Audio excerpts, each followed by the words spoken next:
Hi అండి. నేను ఇక్కడ వచ్చేసేసి టమాటా రైస్ చేస్తున్నాను చూడండి.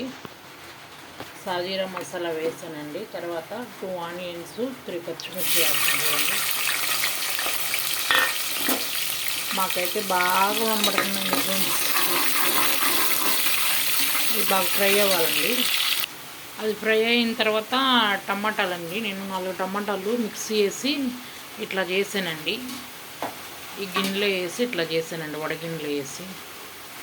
మా బాబు తొక్కులు వస్తున్నాయని నిన్న చికెన్ పులావ్ చేస్తే అసలు అన్నమే తెలియదండి సరిగా, టమాటా తొక్కులు వచ్చినాయని. అందుకని నేను ఇట్లా జ్యూస్ లాగా చేశానండి. అది ఇప్పుడు వేసేస్తున్నాను దీంట్లో.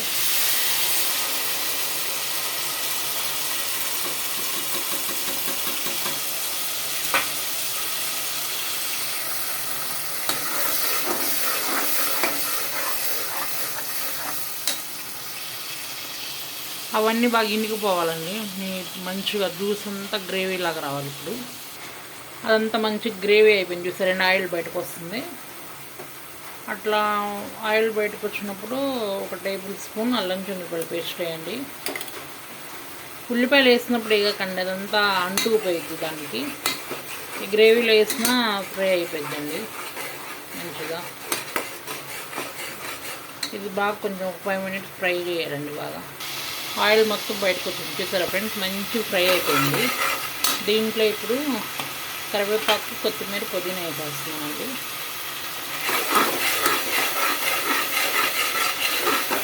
అడుగు అంటలేదు చూసారా ఫ్రెండ్స్.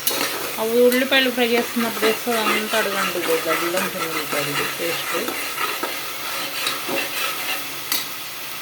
అవి వేసేసిన తర్వాత 1 టేబుల్ స్పూన్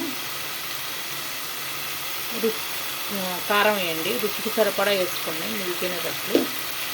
అట్లాగే నేను కస్తూరి మేతి, గరం మసాలా వేస్తున్నాను. వేసిన తర్వాత తిప్పండి ఒకసారి.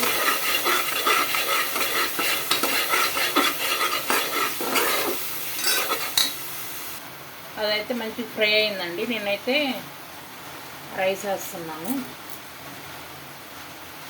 నేనైతే రైస్ వేసానండి. ఇప్పుడు వాటర్ పోస్తున్నాను.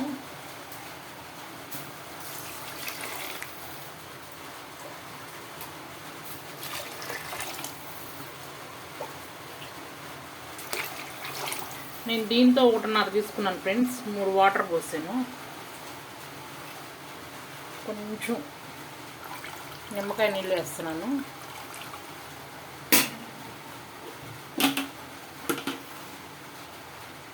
సరిపడ ఉప్పు వేసుకోండి.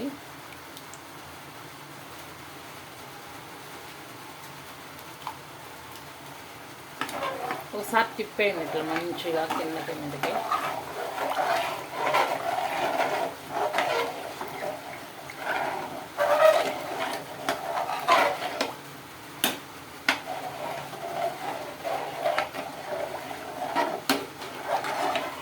మంచిగా తిప్పేసి 2 విజిల్కి పెడతానండి నేను.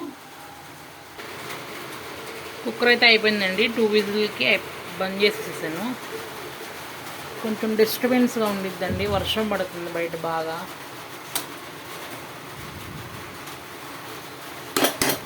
చూసారా ఫ్రెండ్స్ ఎట్లా అయిందో.